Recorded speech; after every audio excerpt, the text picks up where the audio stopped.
हम वर्तमान समय, जिसे कलयुग कहते हैं, में जी रहे हैं।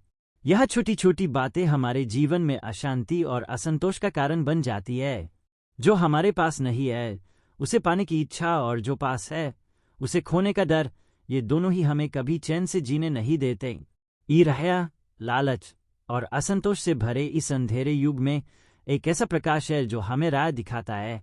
यह प्रकाश है राधा नाम का। मैं बात कर रहा हूँ गुरुदेव श्री प्रेमानंद महाराज जी की, जिनकी वाणी में केवल प्रेम रस बहता है। उनका जीवन हमें सिखाता है कि कैसे आध्यात्मिकता को अपनाकर हमारे जीवन को सार्थक और शांत बनाया जा सकता है।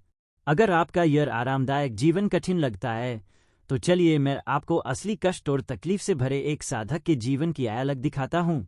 महाराज जी का जन्म एक विनम्र और पवित्र ब्राह्मण परिवार में हुआ। उनका नाम अनिरुद्ध कुमार पांडे रखा गया।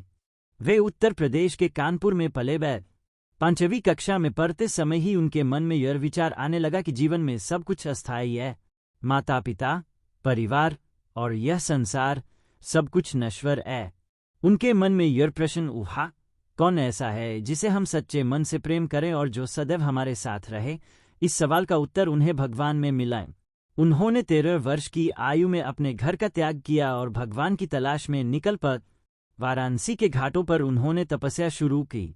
उनका नियम था दिन में 3 बार गंगा में स्नान करना और तुलसी घाट पर एक पीपल के पेड़ के नीचे बैठकर ध्यान करना। भोजन के लिए भिक्षा में जो मिलता वह भी केवल एक बार।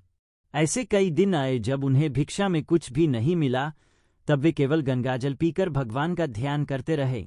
उनका जीवन इतना कठोर था कि ठंड में भी वे खुले आकाश के नीचे रहते। उनके पास पहनने के लिए केवल एक मोटा कपड़ा था। इसके बावजूद वे कहते थे, भगवान की कृपा से आज तक मुझे कोई बीमारी नहीं हुई। जीवन के इस कठिन दौर में उनकी दोनों किडनी खराब हो गई।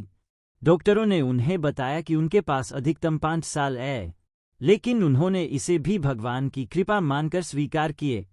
वाराणसी में तपस्या करते हुए एक दिन उनके मन में वृंदावन जाने की प्रेरणा हुई।